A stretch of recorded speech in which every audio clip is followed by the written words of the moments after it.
Good evening and welcome to Newsnight. I'm Amritpal Singh. This is a show on which we talk about what happened in the country and around the world in the day just going by. Today the Home Minister reiterated India's firm resolve against terror. He said, recalling the surgical strikes, the Home Minister who was in Goa said that now the time for talks is over. If terror continues, India will reciprocate to that. That was a big statement by the Union Home Minister. What it means, what could be the possible fallouts of that, we'll talk about that in the show. But first up, the headlines we're tracking at this hour.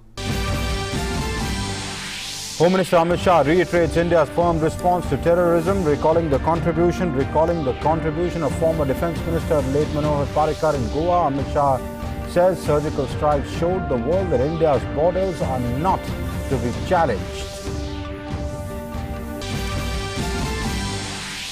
Terror is being used as a political weapon by irresponsible states and non-state actors, says Defence Minister Rajnath Singh, addressing an SCO webinar. Defence Minister says SCO rejects terrorism in all its manifestations and forms.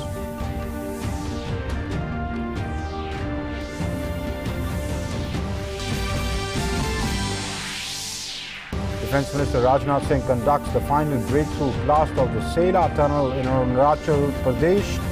Virtually, the tunnel breakthrough Sela Pass will cut down the distance to China border in Tawang by 10 kilometers.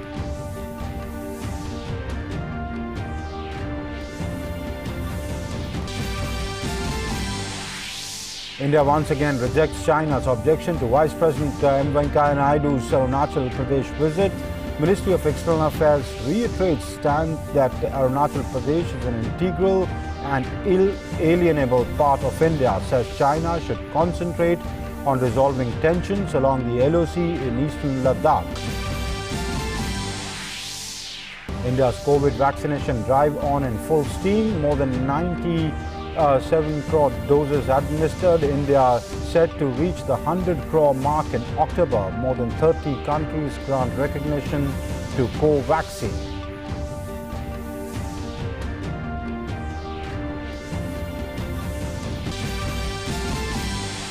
In international news, deadly Shooting Rocks Beirut as tensions erupt over blast probe. At least 5 killed in attack on protesters heading for a demonstration. Protesters demand the removal of judge investigating last year's port explosion.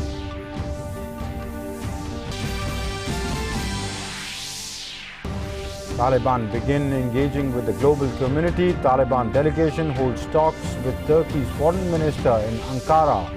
Russia says it will invite representatives of the Taliban to the international talks on Afghanistan in Moscow on October 20th. India to participate in the meeting being hosted by Russia next week. Pakistan airline suspends Afghan operations, citing heavy-handed interference by Taliban authorities. Pandemic continues to have its impact at the global level. Russia's daily COVID-19 deaths and cases surge to record highs. New Zealand reports the biggest rise in COVID-19 cases in 6 weeks. Indonesia's Bali reopens to international tourists after 18 months.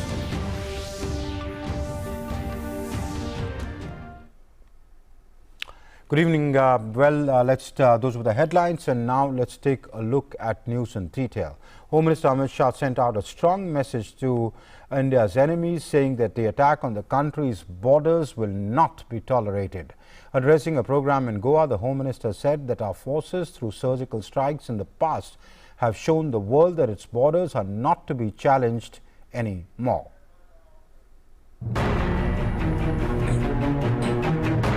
India, which has been a victim of terrorism, has continuously raised its voice against terrorism at every global forum. India's policy against terrorism toughened after Prime Minister Narendra Modi's government came to power in 2014. The country is not only taking firm and strong steps against terrorism, but is also raising a voice for a joint fight against this menace at every platform globally.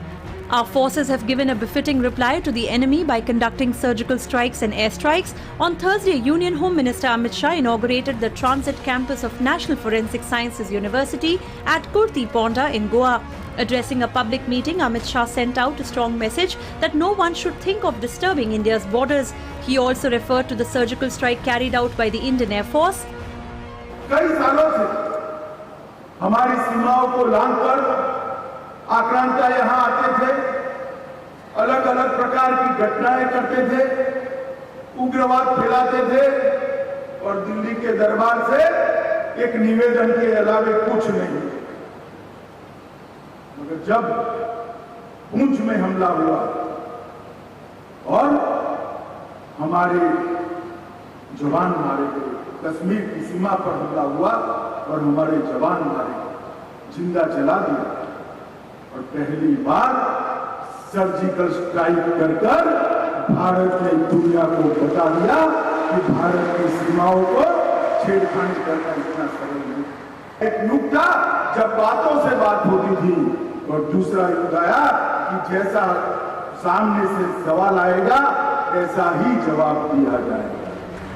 India is continuously raising its voice against terrorism at every forum globally. Addressing the SCO International Webinar on Role of Women in the Armed Forces, Defence Minister Rajnath Singh stressed that SCO as an organisation has unequivocally rejected terrorism in all its manifestations and forms.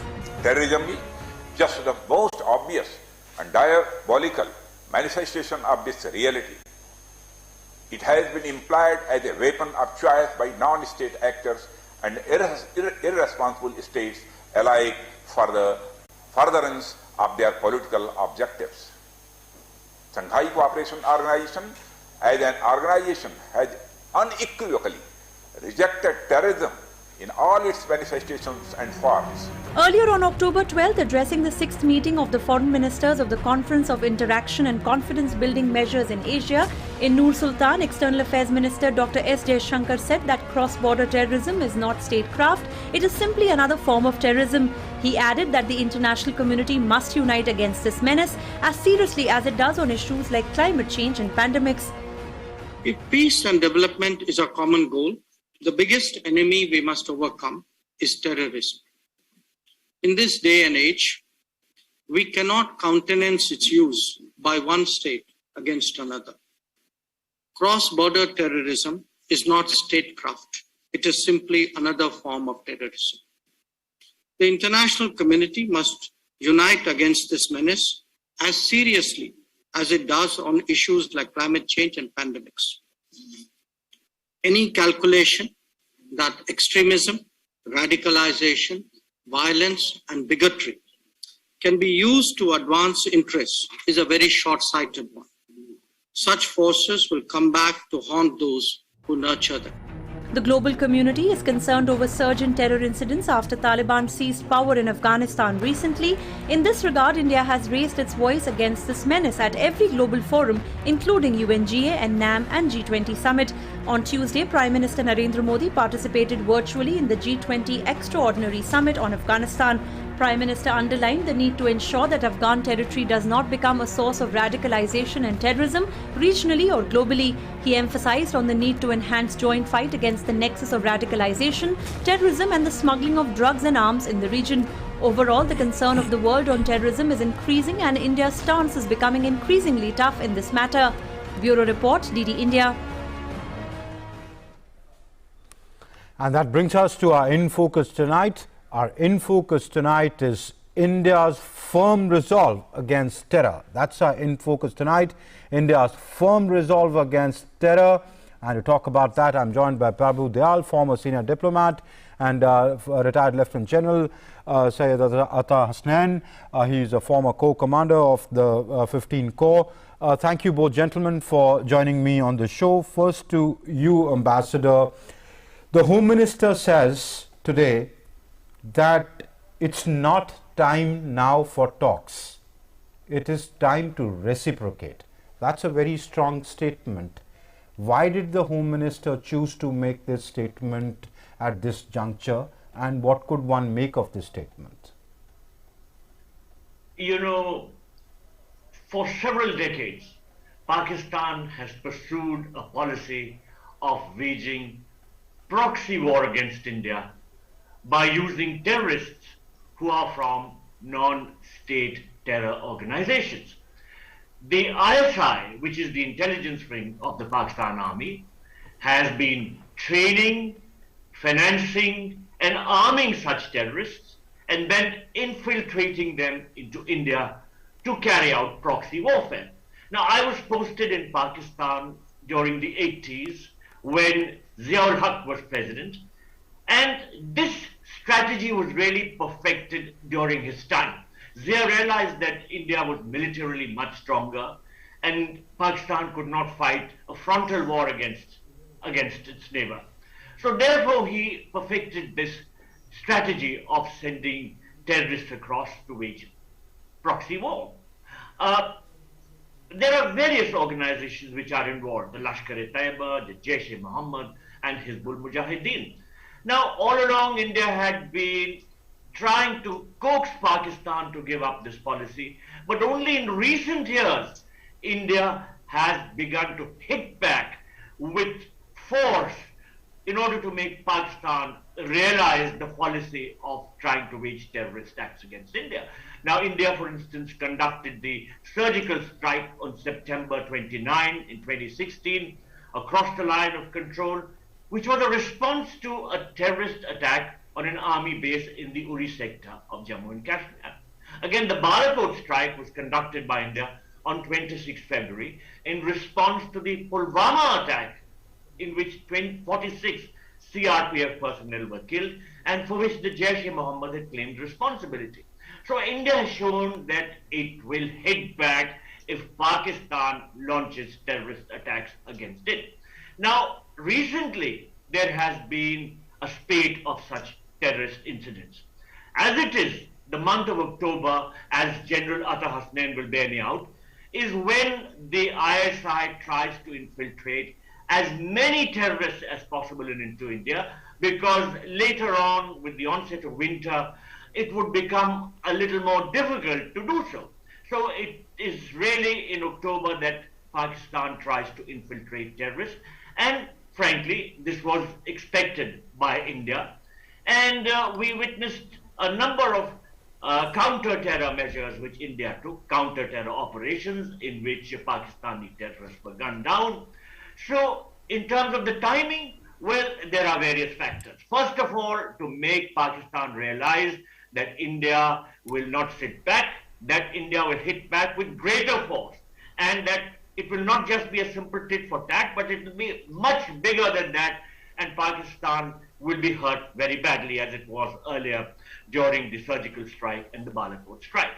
And as I said, the month of October is when this message needs to be sent out very effectively, and India has done so, both through the Home Minister and the Defense Minister. So I think that the timing is, in terms of the overall scenario and in terms of the experience in earlier years. Okay. General Hasnain, Ambassador Dayal says that, October is when we see the infiltration increase. You've been the co-commander of the 15 Corps. You've served in the valley. While that is true, but this statement by the Home Minister, in your opinion, what sort of an effect would it have across the border? Thank you for that question, and I also wish to thank Ambassador Prabhu Dayal for having laid out the context beautifully. I think he's given the backdrop extremely well, and he's brought it up to the context of the times today.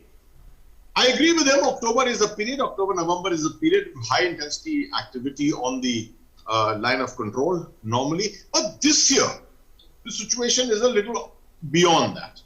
Afghanistan, with what is happening there, the gravitation of terrorist groups which is taking place there, and Pakistan's obvious advantage which it has gained there, has given it a fillip as far as this motivation, morale, inspiration is concerned.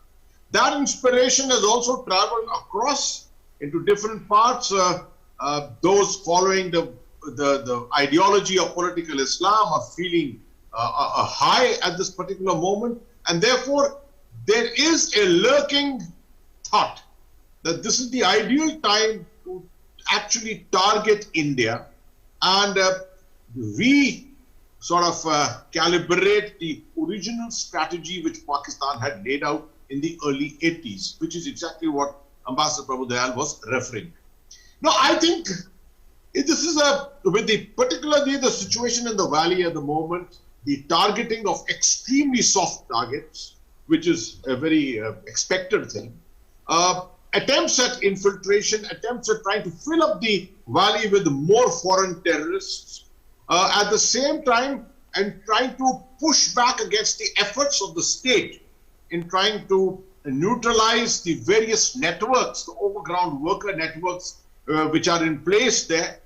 I think this is a very appropriate time that very deliberately the Home Minister and the Defense Minister, both of them, and in addition the External Affairs Minister, are putting together a communication package to Pakistan that enough is enough. Do not get over enthusiastic with this. You may have gained a marginal success in Afghanistan as per your strategic perception, but you try and turn this around and target our country, target India, we will reciprocate. Now, it's a good thing that the Home Minister has not specifically mentioned anything, what India could intend to do, etc. But he said very clearly, this is not the time for talks. Talks are behind us, but you hit us, we are going to hit you back. And the message should be very clear that we are going to hit you back very hard. So I think this is a very appropriate time to say that, appropriate time to do the right communication. Because Pakistan is feeling emboldened, and we cannot allow the elements in Pakistan to feel emboldened by this. Because if that happens, then the situation in the Kashmir Valley, with the kind of activities going on at the moment, can go out of hand. Okay. Ambassador Prabhu Dayal, was the Home Minister speaking to Pakistan and Pakistan alone, or was he speaking to the larger world? Well, of course, the Home Minister was speaking to the larger world too. But one cannot forget the fact that terrorist acts are carried out by Pakistan against India, and therefore his message was addressed in particular to Pakistan. And the General is absolutely right. The Afghanistan situation will now compound the problem because Pakistan has more such people available to it who are its human resources for targeting India. There are lots of militants who are now free from waging warfare in Afghanistan. Moreover, it has its own personnel who were involved directly in Afghanistan, and they are also more free to carry out activities against India. So the Afghanistan situation certainly compounds the problem, as I said, and the message needed to be sent, and indeed the message has been sent. Now, whether Pakistan heeds the message or not is a separate issue, because Pakistan has shown that somehow it is going to carry out terrorism against India, even at the cost of hurting itself.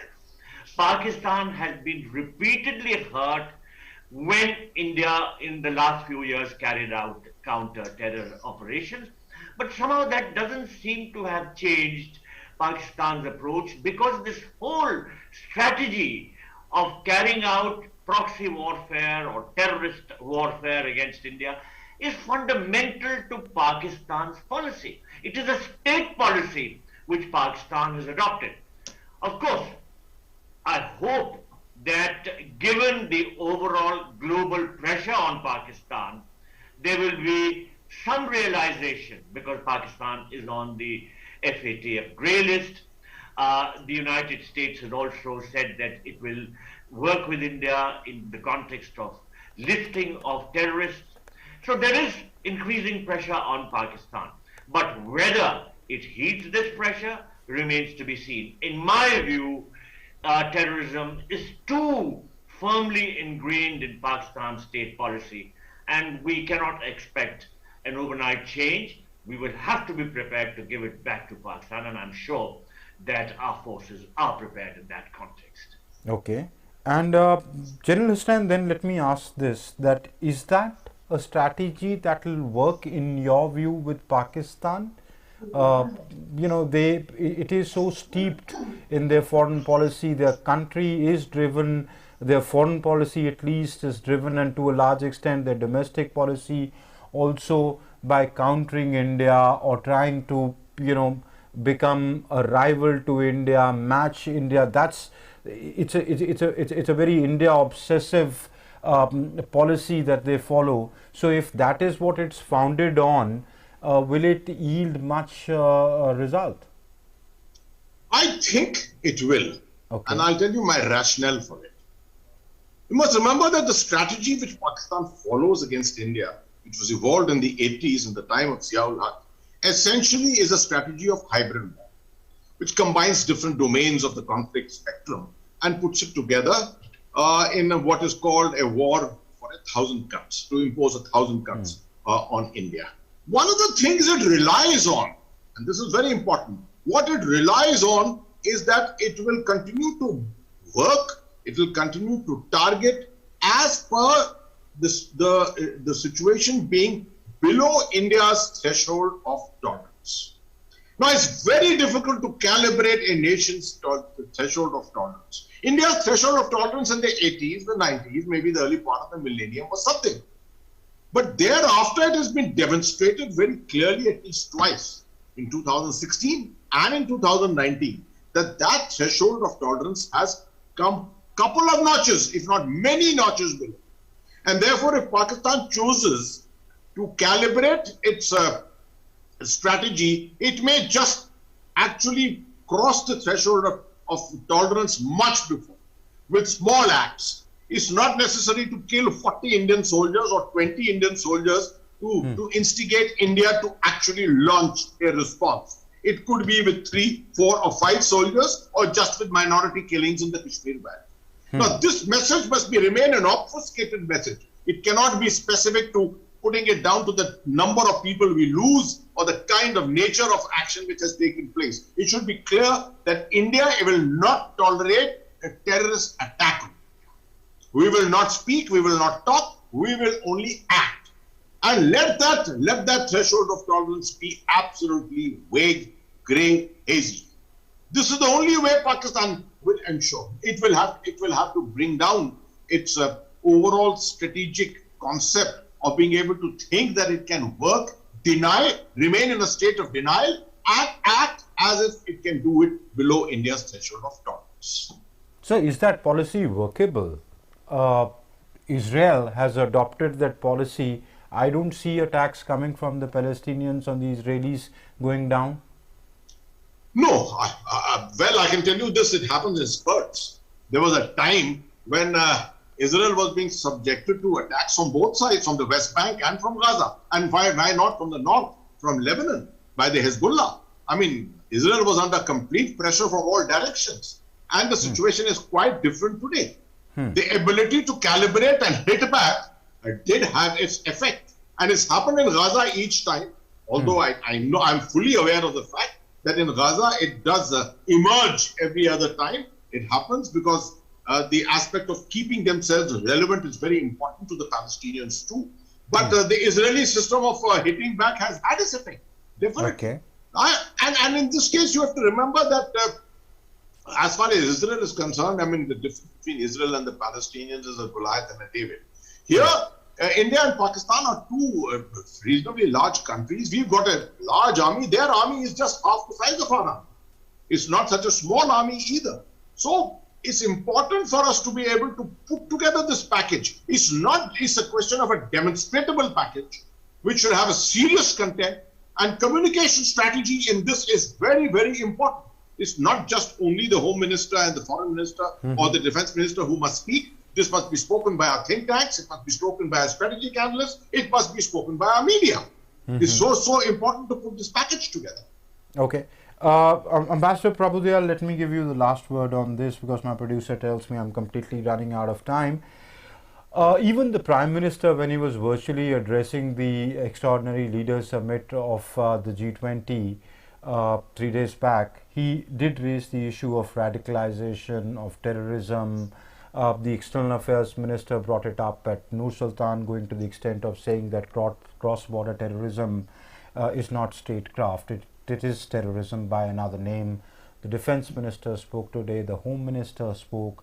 So as India speaks at various fora, the G20 is coming up in Rome. As India speaks at various international fora, is the world buying that narrative, one?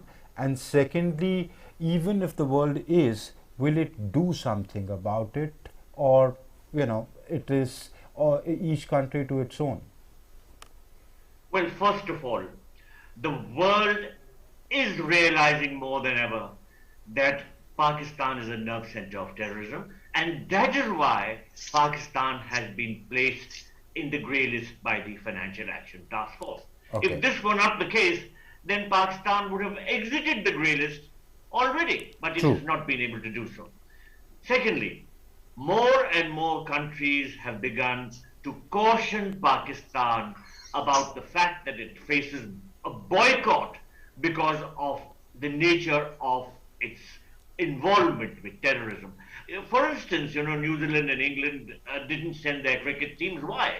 It was all related to Pakistan's image as a terrorist state. Now, what is the difference between what India had been doing in the past and what India is doing now? Well, in the past too, India had been cautioning Pakistan and had been trying to apprise the world opinion about Pakistan's involvement in terror. But the difference that now Pakistan is being hit by India across the line of control in retaliation for its terrorist activities. Now, this had not been happening earlier.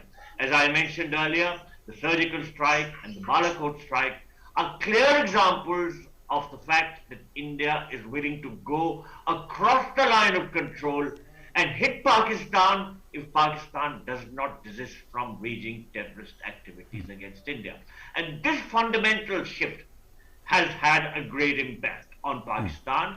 I think it is beginning to realize that the price it has to pay is increasing. Okay. But whether it will stop waging terrorist acts against India remains to be seen. The problem, as I mentioned earlier, is that terrorism is very, very intricately woven into Pakistan's state policy. And it is not going to be easy for Pakistan to wean itself away from the terrorist organizations and vice versa.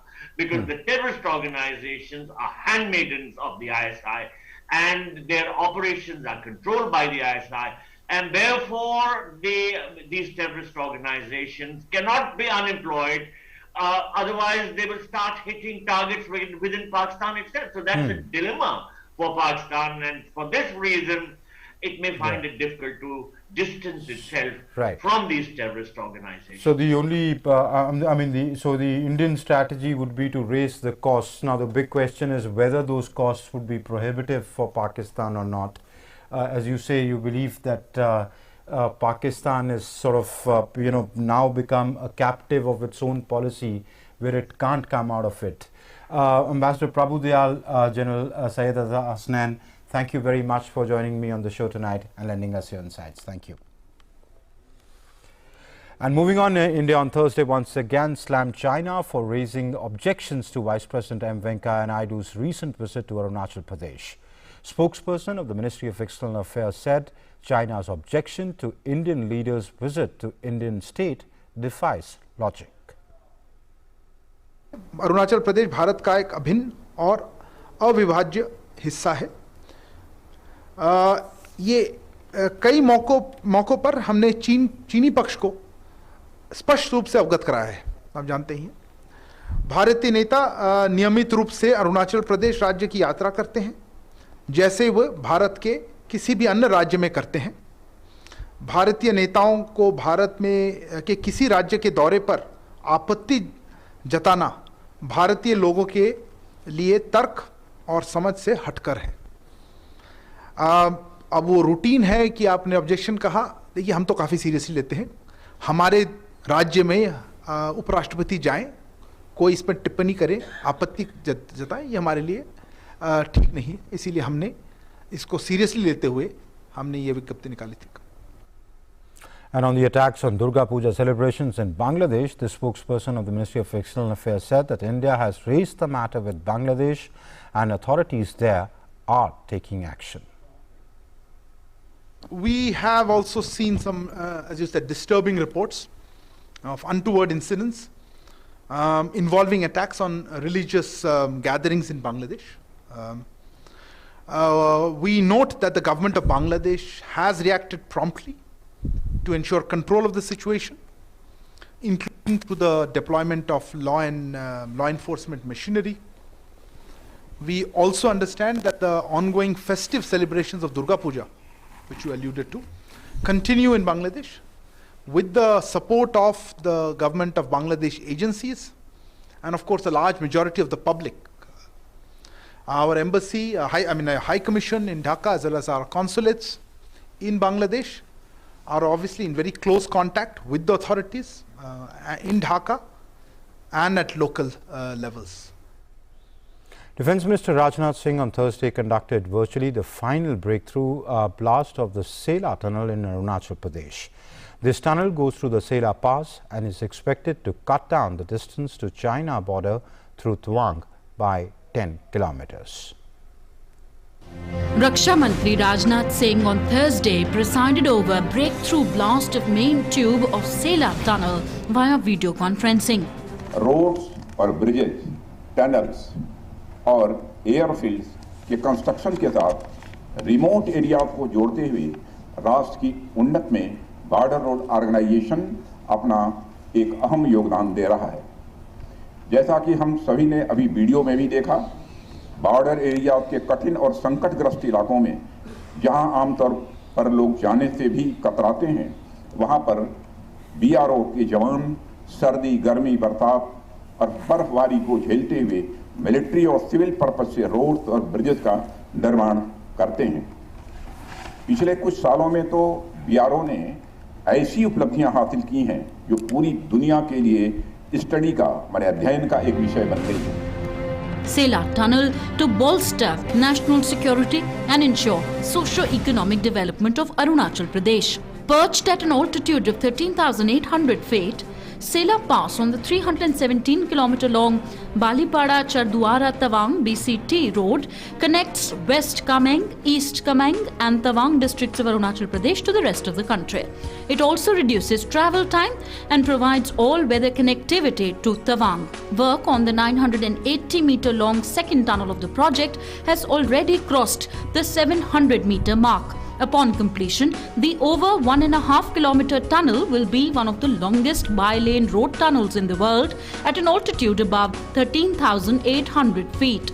This unique tunnel, constructed using the latest new Austrian tunneling method, is much below the snow line, allowing all-weather travel without the challenges of snow clearance. It will prove to be a boon for the people of Tawang as it will reduce travel time and ensure speedier movement across the Sela Pass.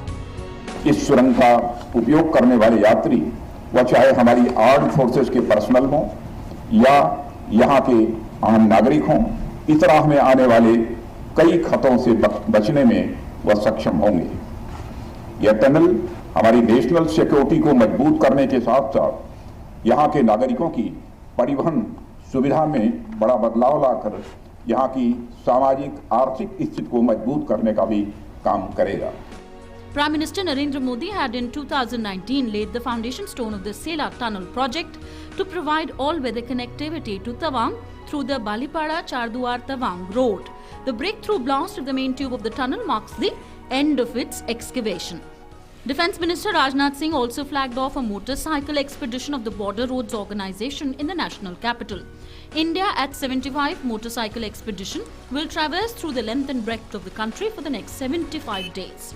The expedition is co-sponsored by Hero MotoCorp and Bharat Petroleum Limited. They are providing adventure motorcycles, protective gears, jackets, fast-moving spares and technical and logistical assistance. Chief of Defence Staff General Bipin Rawat, Defence Secretary Dr. Ajay Kumar, Director General Border Roads Lieutenant General Rajiv Chaudhary and other senior civil and military officials of the Ministry of Defence were present on the occasion. DD India. And Defence Minister Rajnath Singh and Chief of Defence Staff General Bipin Rawat took part in the SCO International webinar on the role of women in the armed forces. Speaking at the event, the Defence Minister underlined that one must recognize and reinforce the role of women in armed forces and in other wider contribution in all spheres of security and nation building. The role of women in the armed forces, we must also recognize and reinforce their wider contribution in all spheres of security and nation building. Women have and will remain equal contributors in this fight, both within the armed forces and beyond them. In terms of their participation within the armed forces, we were amongst the few countries that took an early initiative in this regard. And the Defence Minister also said that India's approach to induction of women in police, central police and paramilitary forces and the armed forces has been progressive. He added that India took evolutionary path of moving from support to combat support within the armed forces. Women are now being accepted for permanent commission and shall be commanding army units and battalions in near future. From next year, women shall be able to join our premier tri-service, pre-commissioning training institute, the National Defence Academy.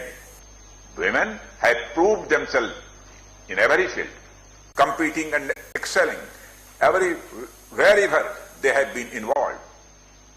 Many barriers have been broken and many more imagined barriers should break in the years to come. Prime Minister Narendra Modi will perform the Bhumi Pujan ceremony of the hostel of Phase 1 Boys Hostel constructed by Saurashtra Patel Seva Samaj in Surat on the 15th of October at 11 a.m. via video conferencing. The hostel building has residential facilities for around 1,500 students. It also contains an auditorium and a dedicated library for the students. Construction of hostel Phase 2 to accommodate around 500 girls will start from next year. Saurashtra Patel Seva Samaj is a registered trust established in 1983 whose main objective is educational and social transformation of weaker sections of society. It helps in preparing students for various competitive examinations and also provides them with a platform for entrepreneurship and skill development.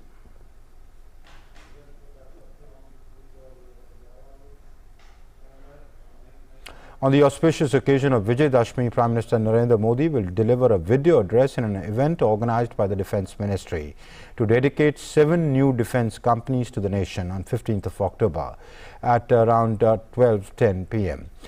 Defence Minister, the Minister of State for Defence and representatives from the Defence Industry Associations will also be present on the occasion.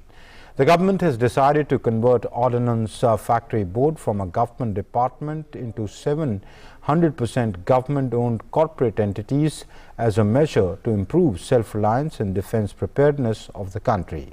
This move will bring about enhanced functional autonomy, efficiency and will unleash new growth potential and innovation.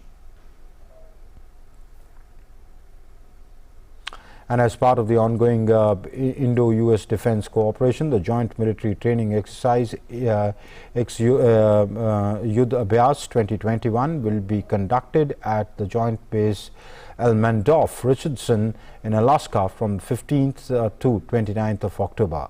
The contingent, comprising of 350 personnel of an infantry battalion group, departed for it on Thursday.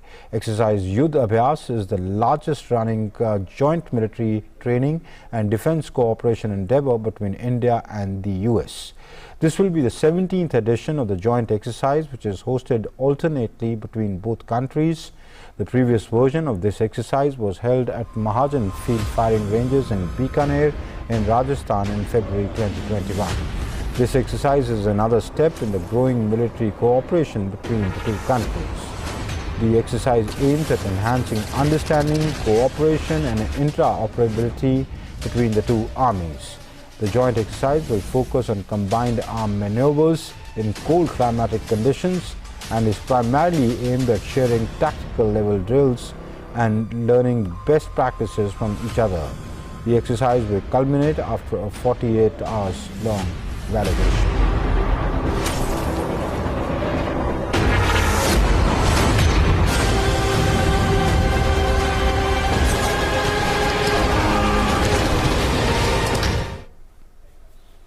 Chief of Army Staff General M.M. Naravane, who is visiting Sri Lanka, attended the Gajaba Day celebrations, the Gajaba Regimental Centre in Sri Lanka.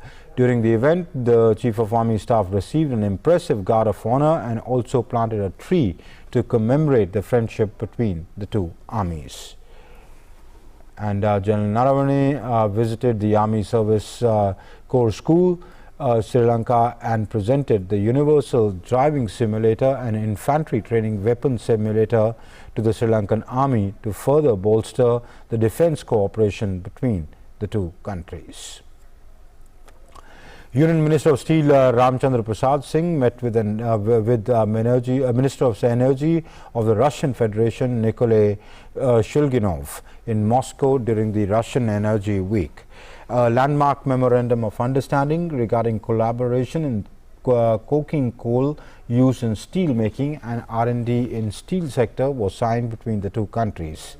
This MOU envisages implementation of joint projects, commercial activities in coking coal, including long-term supplies of high-quality coking coal to India, development of coking coal deposits and logistics development, sharing of experience in coking coal production management technologies of mining, beneficiation and processing, as well as training.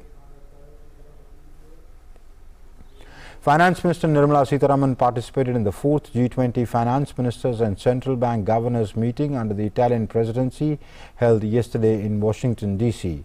On the sidelines of the IMF World Bank annual meetings, the Finance Minister suggested that keeping up the support, building resilience, enhancing productivity and structural reforms should be our policy goals.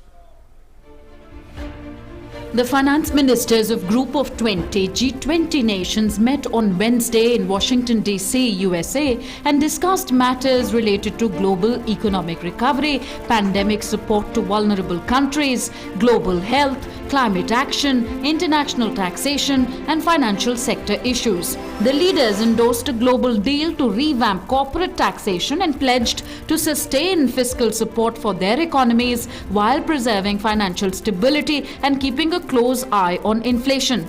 In her remarks at the G20 Finance Ministers and Central Bank Governors meeting, Finance Minister Nirmala Sitharaman noted, transitioning from crisis to recovery will require ensuring equitable access to vaccines for all, keeping up support, building resilience, enhancing productivity, and structural reforms should be our policy goals. The Finance Minister appreciated G20's role in supporting vulnerable countries through debt relief measures and the new SDR allocation. Participating in the discussion on climate change, the Finance Minister emphasized that considering the varied policy spaces and different starting points of countries, the centrality of climate justice based on the United Nations Framework Convention on Climate Change and principles of the Paris Agreement would be critical for taking forward discussions towards successful outcomes. The Finance Minister appreciated the recent OECD decision of the OECD on global tax. This agreement helps to address tax challenges rising from the digitalization of the economy and in dealing with base erosion and profit shifting issues. The 4th G20 Finance Ministers and Central Bank Governors meeting under the Italian presidency comes at a time when India's growth prospects are going strong. According to the IMF, India's economy is expected to grow by 8.3% in 2021 and has the potential to reach 9.6% in 2022. The government too believes that the Indian economy is opening post-pandemic in a calibrated way. IMF के growth figures में India is the fastest growing economy इस साल को. हमारी जो petrol consumption आज है वो कोविड महामारी के आने से पहले से 10-15% ज्यादा ऊपर है. हमारी डीजल की कंजम्पशन, मैं पहले सोचता था शायद डीजल अभी थोड़ा स्लो चल रहा है, वो भी 10% प्री कोविड से आगे है। तो जिस तरीके से भी देखिए इकोनॉमिक एक्टिविटी रिवाइव हो रही है, ये अपने आप में देश के अर्थव्यवस्था को गति भी देगा। तेज गति से हम इंफ्रास्ट्रक्चर को डेवलप कर सकेंगे। देश भर में हजारों करोड़ रुपए देश के बचेंगे, जिससे देश का फायदा होगा, गरीबों का फायदा होगा, समाज सेवा में वो पैसा उपलब्ध हो सकेगा। With the coordinated efforts of the government, India is set to again get the tag of the fastest growing large economy in the world. Newsnight Desk, DD India. A top American corporate leader and former Cisco CEO, John Chambers, said that he's looking at India as the next big economic force in Asia after China's recent unpredictability and crackdown on tech. He was speaking at a Forbes Under 30 Summit interaction. He said, and I quote, "If I have to bet one country in Asia, it is India. I would bet on India twice. Prime Minister Modi of India is among the top 3 leaders of the world. His strategy on digitizing the country is top-notch," unquote. Chambers is currently the founder and CEO of JC2 Ventures. He is widely known for investing in disruptive startups from around the world. Chambers is also the chairman of the US-India Strategic Partnership Forum.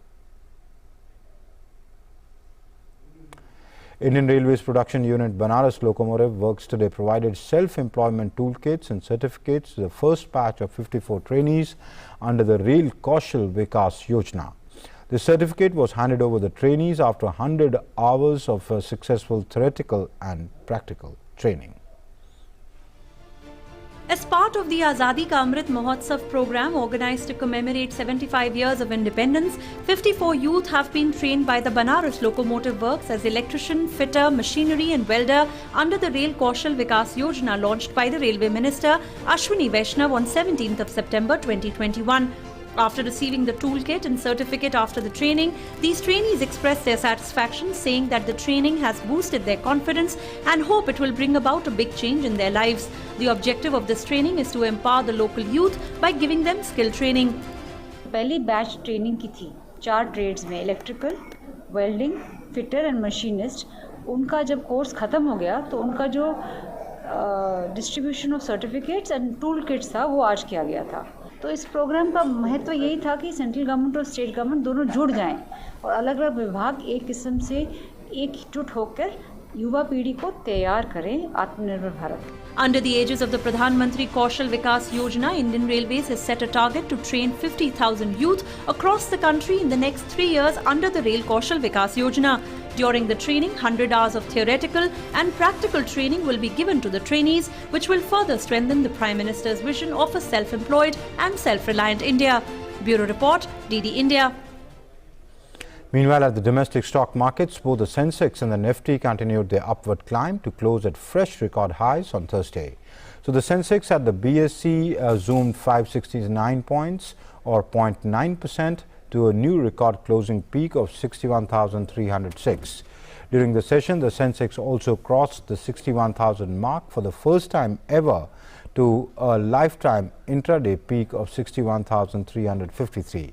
The Nifty at the National Stock Exchange surged 177 points or 1% to a new all-time closing high of 18,399. In the broader market, the BSE mid-cap and small-cap indices added 0.5% each. All the sectoral indices on the BSE except the auto and telecom indices ended in the green. And moving on Wednesday, the bail, a Mumbai session court on Thursday reserved the order till next Wednesday in a bail plea of Aryan Khan, the son of Shah Rukh Khan, in the drugs on cruise case. Earlier, in a 2-day marathon hearing where defense tried to convince the court that there was no recovery from Aryan and that he was going on the cruise as a guest who was arrested before entering on the cruise. While the NCB strongly opposed the bail in the court, the NCB presented Aryan's WhatsApp chats with other accused. Special Judge B.V. Patil, after hearing arguments from all parties, reserved the verdict till next Wednesday.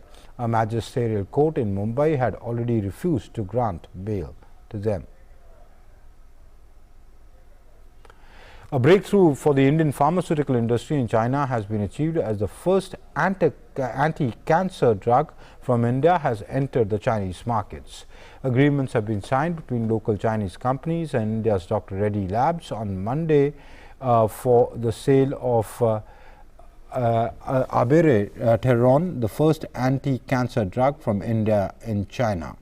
India's ambassador Vikram Misri announced this in a tweet, and he said there is a huge demand for cancer drugs in China as the mortality rate of cancer in China is high. As per Chinese medical journal, China accounted for 24% of the newly diagnosed cases and 30% of the cancer-related deaths worldwide in 2020. India's cumulative vaccination coverage has crossed a 97 crore landmark milestone on Thursday.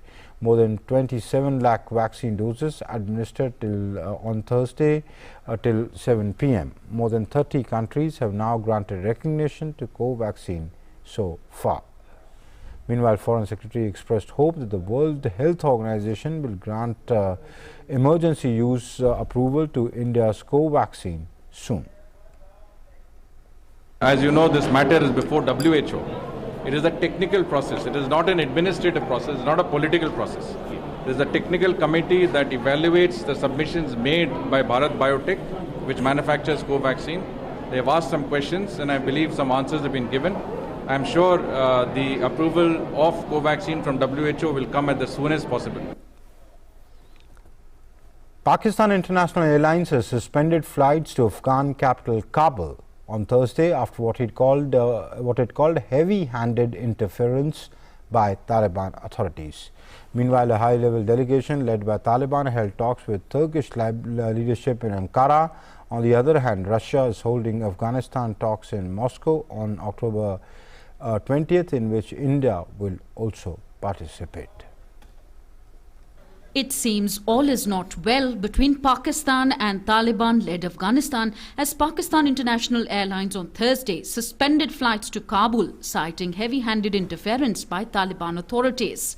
The suspension came as the Taliban government ordered the airline, the only international company operating regularly out of Kabul, to cut ticket prices to levels seen before the fall of the Western-backed Afghan government in August. With most international airlines no longer flying to Afghanistan, tickets for flights to the Pakistani capital Islamabad have been selling for as much as $2,500 on PIA, according to travel agents in Kabul, compared with $120 to $150 before. The Afghan Transport Ministry said in a statement, prices on the route should be adjusted to correspond with the conditions of a ticket before the victory of the Islamic Emirate, or the flights would be stopped. A Taliban delegation led by Afghanistan's foreign minister held talks with Turkey's foreign minister Mevlut Cavusoglu in Ankara. NATO member Turkey maintained its embassy in Afghanistan after Western countries withdrew following the Taliban takeover and has urged those countries to step up engagement. At the same time, it said it will only work fully with the Taliban if they form a more inclusive administration. In another development, Russia will invite representatives of the Taliban to international talks on Afghanistan that it plans to host in Moscow on October 20th. On the other hand, Afghans are facing humanitarian crisis after the Taliban takeover. Now they are worried as winter is approaching and there is no stock of warm cloths in the capital. Kabul residents have urged Taliban to address the financial issue soon as winter is approaching. A woman selling second-hand clothing said she was worried about being able to prepare heating materials with home rental costs not being reduced by her landlord despite the country teetering on the brink of an economic collapse. Aid agencies meanwhile delivered food, blankets and cash to hundreds of displaced families in Kabul on Wednesday as humanitarian assistance begins to trickle into Afghanistan following warnings that the country faces a potentially catastrophic famine this winter. Chilly weather underlined the urgency in getting assistance to thousands of displaced people in the capital, many having fled from the provinces and sleeping in tents or improvised accommodation around the city. Bureau Report, DD India. Meanwhile, the Ministry of External Affairs said that India will participate in the meeting being hosted by Russia involving the Taliban next week. We have received an invitation for the Moscow format meeting on Afghanistan on October 20th. We will be participating in it. I don't have a final confirmation who will be attending, but it's likely that we will have it at the Joint Secretary level. India has been re-elected to the UN Human Rights Council for 2022 to 2024 for the 6th term with an overwhelming majority.